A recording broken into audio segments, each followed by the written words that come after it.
Very good morning. Welcome to the briefing for Thursday, the 8th of December. Just taking a quick look at some of the market movement from yesterday, and I think one of the most surprising things was that I think when we left around the European close yesterday, we were just breaching the kind of previous record highs in the S&P, making a push onto what was the R2 at the time. But we rallied another 20 points yesterday, all the way really into the close. Well, literally right up to the closing bell. These are fresh record highs once again. Of course, 22.41 and a quarter now is that level. But a phenomenal rally on really certainly nothing that was specific from one news headline. We'll talk about some of the reasons, though, that are at play from a more broader context. But obviously the move in sympathy, then European equities following suit. If you look at the move now that we've seen more recently in terms of the DAX, we've rallied a good 2.5% or so. It's continued to punch higher. So the Italian situation, I think, has been the main real catalyst this week. That kind of unexpected optimism over the referendum, which, despite the very brief negative reaction that was seen first thing when markets opened on Sunday night, since then it's all been more positive, certainly in an equity perspective. So focusing on Italy first, and why has there been more optimism on that situation? Well, there's a few things that Deutsche are looking at this morning. Firstly, there's the ongoing talk about how quickly the government have been to suggest that they would be happy to step in terms of Monte dei Paschi for one. Obviously, private investment into recapitalising these banks could come under question, given now the political uncertainty over the coming weeks and months. But the government providing a bit of a, let's say at this point, a vocal backstop that they're willing to take action has seemed to have alleviated some concerns. There's also been an ESM aid story, although it's been downplayed by the Italian Treasury. Essentially, the Treasury in Italy are preparing to apply for a loan suggested to be worth 15 billion euros from the ESM to support the country's banking system. The positive aspect of the report was that it referred to multiple banks, suggesting a possible systematic solution rather than a specifically targeting one financial lender. Now, I think that is really key as well, because this isn't just about saving Paschi, because those numbers we were looking at on Monday, I think UniCredit needs to recapitalise by around 13 billion, and then there's a collection of 3 to 4 other medium to small Italian banks which all need to raise collectively around another 3 billion, in addition to Paschi's 5 billion was the original plan. So there's a lot of individual bailouts that would need to take place, so a more systematic solution to encompass the entire sector, I think that's also acted as a strong positive for market sentiment.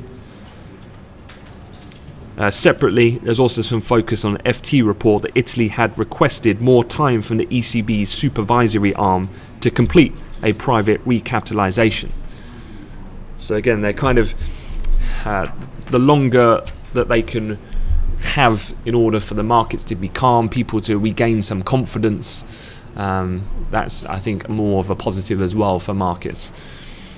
The other thing from a European perspective, of course, and we're going to talk about this in a short while in a bit more detail, but then you have the ECB. And maybe as well just a premise that more likely than not, priced in wise, it's around an 89% expectation that the ECB will take action today around the QE tool, which means that from an equity perspective, historically we've always seen them react to the upside when we've had an extension of QE. It's a net positive for equities, i.e. you're continuing to provide a very accommodative monetary policy, and that's always helped underlying some of the upward moves that we've seen throughout the creation of these kind of extraordinary policy tools. The other side, a couple of other things to be aware of. Overnight, for one, you have had some Chinese data. And actually, if you were looking at Chinese risk as a possible external factor which has tied the hands of, let's say, the Fed of taking action throughout much of last year, particularly the volatility that we saw around New Year of 2016. Well, at the moment, China's looking fairly robust from a trade point of view. China's exports, which came out overnight, snapped a 7-month losing streak, and imports surged. Actually, exports and imports beat all of the 43 estimates from the Bloomberg polls where they survey individual bank economists. So you can see here the cheaper yuan aided foreign purchasing, and imports jumped the most in more than 2 years. So certainly that's a healthy picture from the demand side, I would say, on a global basis.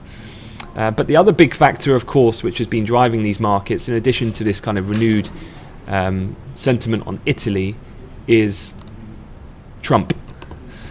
And just looking at the markets post-Trump, this is US stocks driving global gains, following the surprising reaction that we've had as people have really zoned in on this whole kind of fiscal element of what his administration would look to pursue in regards to government spending and that knock-on effect. This is looking at the dotted line as when the US election took place, and just looking at the performance of the Dow, it's been incredible. The strength in which we've seen from that period. You can see as we're looking at very sharp gains, and then it's outperforming the broader MSCI Asia Pacific index, which is kind of the composite index for that continent, but that's also getting a lift on the back of that as well. They often say that if the US sneezes, the rest of the world catches a cold. Well, that's kind of the negative spin on it. If the US starts to strongly outperform, it tends to drag the rest of the world with it as well. So that's another positive on that perspective. Some of the headlines we've been seeing this morning talking about the Trump win has set off a $2 trillion shock rotation to stocks from debt. So this is kind of looking at this chart here. Let me just make it a bit bigger. So this is the Bloomberg Barclays Global Aggregate kind of bond index. The blue line you can see decreasing as people are coming out, moving their cash into more risky asset equities, which for this point have been very robust in their move, continuation of these punch higher through these record levels. And yesterday was very quiet. It was the gravity of that move in the S&P, I think speaks volumes about the market sentiment at the moment being quite overtly bullish in the equity sector. And certainly the stock market has had a $2 trillion boost when you're talking about global world stock market capitalization since Trump came in. What's that led to in currencies? Well, obviously the dollar has taken a bit of a breather from its initial strength post-Trump. But the yen has plunged its most in 21 years against the dollar. If you think about it, the dollar, or the yen, is very much a sentiment-driven currency, i.e. more negative, a flight to quality into the Japanese yen. But with this broader, renewed positive sentiment, although the dollar's down intraday this morning, overall much firmer post-Trump. You can see here the dollar has outperformed.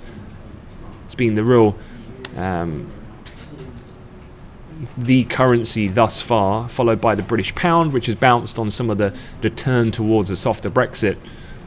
But the Japanese yen has this poor Mr. Kuroda, who's had a real tough time. Certainly he's caught a bit of a break here. That kind of ever appreciating Japanese yen has taken a bit of a reversal in fortune on the back of this changing of the guard and the strength into the US dollar, which consequently has renewed risk appetite and has caused depreciation of a significant value to the Japanese yen. So at least there's a silver lining to some of these moves in regards to Japan. Okay, quick look elsewhere then. Let's talk about what arguably is the main event for today, and we're going to talk about this in more detail later. That, of course, is the ECB meeting, where an announcement of a 6-month extension of the current 80 billion euro QE program from March to September is expected. There's also expected to be a complementary move to improve the supply of eligible bonds, an example of which would be removal or softening of the yield floor. Percentage-wise, in terms of the latest surveys from Bloomberg, 89% of those people, i.e. roughly around 50 banks, expect the ECB to take action today. 64% to extend QE at the current pace, and 86% expect the QE parameters to be changed. So certainly we are looking for an interesting event. I guess the question is of how much of this has been priced in at this point. Firstly, let's just take a look at the euro currency. If I look at it a bit longer dated, this was kind of the key areas that have really been in focus technically, is this 105 type level. Back in March of 2015, and then also in November, that was held as solid support. The Italian situation was kind of viewed as a potential another catalyst for potentially targeting that, because most broader consensus is if we take out these key levels, then certainly that opens up some movement to the downside, and with the political risks on the horizon, the extension of more looser monetary policy, at least from the ECB in the form of an extension of QE, French elections, Brexit negotiations, i.e. a break of that technically with the fundamental negativity, would then a move towards eventual parity. That's where that kind of call comes from. But the surprising thing has been the Italian move, and obviously the euro has strengthened, and it's had a very decent bounce, almost 3 points off those initial lows now. Not really expecting that to be retested today, intraday, to that kind of level, i.e. a 300 pip move, but certainly these are key points to be keeping an eye on. This, of course, as well marks the kind of dollar strength. That was when people started talking parity. It's because at the time, post-Trump, the dollar was just marching higher, but obviously that's taken a bit of a breather more recently in the last week or so, and that's helped in combination with the euro strength over the Italian situation, this paired bounce. But certainly we are still watching that very closely. Going back though to the details on the ECB, let's have a look at some of the key points to look out for. One thing is, I don't know about you, every time I see a picture of Draghi, he looks like he's aged about 50 years every time. I mean, the guy looks like he's about, I mean, how old does that guy look in that photo? If I stopped a man on the street, he'd probably say that this guy's sitting in his rest home just with his fruitcake and cup of tea, but instead he's probably one of the most powerful men on the planet. But yeah, tough job. But Draghi is one of the most respected out there, and he's certainly doing the best he can with the situation. But the things we're looking out for today then, a slowdown in the pace of purchases. Now this is where some of the market volatility may occur over today's event. Now the majority, as discussed, are expecting an extension of QE. Now the question mark here is, do they continue to purchase at the rate in which they currently do, which is 80 billion euros per month, or do they look to drop that to a rate of 60 billion a month, but over a slightly longer time frame? So these are quite interesting concepts. They could actually execute more purchases over a longer time frame, but at 60. The only thing is that the market might view that as a subtle way of tapering, i.e. although we're extending it, in essence you're reducing the potency of the purchases, and as such that would be euro positive in that scenario. I'd say the consensus though is for them to stick by their regular routine of 80 billion and just extend by 6 months. Other things to look out for are the timing. So one reason ECB can argue that a slowdown in the speed of purchases is distinct from tapering is because such a move is needed not to reduce how many bonds the central bankers eventually buy. The difference here is about the eligible universe of bonds to buy. If you decrease it by 20 billion, obviously you're taking a little bit of pressure off of yourself in that regard. So they could look to explain that The only problem is from a historical central bank point of view, i.e. when the Fed tapered, the market was highly sensitive to that kind of pulling away of stimulus measures, reacted very negatively. So it's going to be a very tough one for them to communicate, I feel, if they do that. That would cause volatility this afternoon. The shifting of the universe. So the things we're looking at here is obviously they have various parameters, i.e. they can only purchase so many bonds per country to the amount of debt that they have. There's obviously a yield floor which is linked to the deposit rate, which is minus 0.4%. So the ECB can only buy government bonds at yields at minus 0.4% or higher.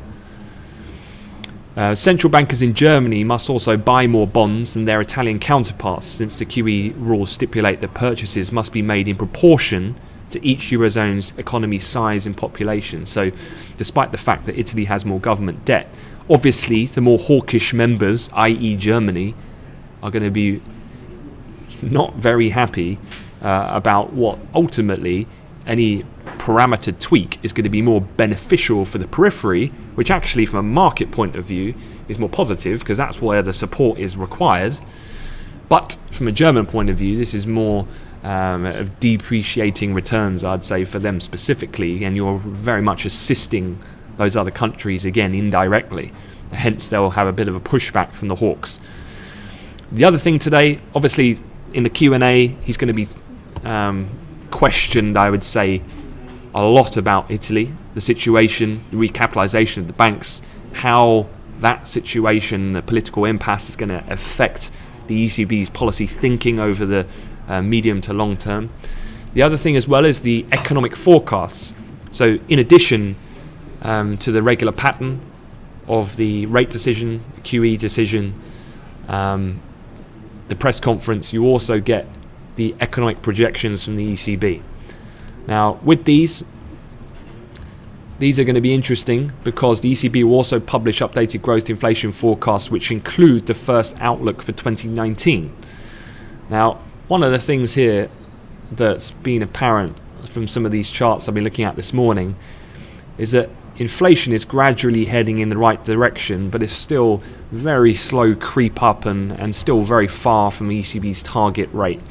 So I think any fears about further QE and adding money supply to the system and stoking inflation, that's not much of a concern for the Europe in comparison to, say, someone like the UK because of the depreciation of the pound post-Brexit. On a positive side, you've obviously had joblessness in October was already below the ECB's projection for next year. So the jobless situation in Europe has already hit and moved below their target. They're almost 12 months ahead of schedule. So certainly the employment situation in Europe is looking very healthy. And another reason why things are looking interesting, I guess, from a growth perspective to keep an eye on the projections is that the Italian bond yields have been very little moved overall, in spite of the no that we saw in the Italian referendum at the weekend. In fact, although there was some uncertainty heading in, ever since that result, you can see that the actual yield spread, so the Italian 10-year government bond over the benchmark 10-year in Germany has retightened and pulled back some of that move back towards kind of late October levels. And I'll probably expect that to continue at least for the rest of this week. So certainly looking out for, we'll talk about the ECB again ahead of the event. I would imagine it's the communication around the policy tweaks that's going to create, I would say, the volatility in trading the press conference. How this is likely to work, at 12:45, they'll announce the interest rates. Now, the interest rates are not important. They're not going to do anything to that. But they will probably make a one-line a sentence within that opening statement saying, we extend the QE program by 6 months and a continuation of the 80 billion euros. If that is the case, you might just see a little flurry in the euro, but not a great deal of movement. That is the consensus. The question there is, they only give away one sentence. So specifically, you might get they're going to do 60 billion over 9 months, that might cause then that kind of taper effect, if you like, and you might get a blip higher in the euro, but I doubt whether that move can be sustained, because people will want to hear the details about the parameter tweaks to the purchases. So actually it's a two-pronged affair. Bit of volatility on the confirmation of the QE on the number side, you'll get at 12.45. Then you'll have to wait for 1:30. When he delivers the opening statement, he'll look to give clarity as to how they're going to execute the changes to the QE purchases in order to follow this extension of the program. That will cause the greater degree of market movement for the euro currency, the DAX, the Bund, and so forth. Just finally, a quick look at the pound. Quite volatile actually overnight. Did see a bit of a blip up around midnight. Did have a couple of questions from some guys on what that was about, and I can say that having looked into it, there certainly was not tied to any individual headline. Obviously yesterday you had Theresa May, or parliamentary officials voted just in regards to the fact that opposition push towards them having a say on having more clarity on the government's plan before triggering Article 50. That went through. I think that's a positive, but that certainly doesn't explain that price movement, because there is no way that those parliamentary officials would have voted any other way. It would be political suicide to go against what your constituencies or the public would have voted anyway. So I don't really think that that's the reason behind that move. Probably just overnight, fairly thin liquidity. A few orders went through and just pushed the price higher. Actually, on a minute candlestick, it's a fairly slower move. But a little bit of movement this morning. Initial weakness, but then we rallied up. Obviously, today marks the final day of the UK Supreme Court hearing on the issue about what was heard in the UK High Court about a month ago in regards to the government's ability to be able to take complete ownership over the Brexit negotiations, the Article 50. Obviously that went against them. Expecting the Supreme Court to ratify that decision. The last hearing finishes at 4 p.m. this afternoon. I'd just be mindful of any potential leaks around that situation. At this point, though, it's unclear on whether you'll get an immediate kind of verdict, if you like, or whether we'll have to wait for that. I would imagine that we'll probably have to wait, and it's not in terms of hours, it's probably a couple of days, but I'll keep you posted throughout the day if I get more information on that. So finally, a quick look at the calendar. Really, today is just focused on the ECB. The US data jobless, I'd kind of put that on the back seat. That's when the press conference commences. No one's going to be looking at the jobless data, not with the ECB, and not with the fact that the Fed's a done deal now for December. Okay, guys, that's the briefing for this morning. So enjoy the day. I'll come back on prior to the ECB, though, and we'll do a full thorough run through of that closer to the time. Enjoy your trading day.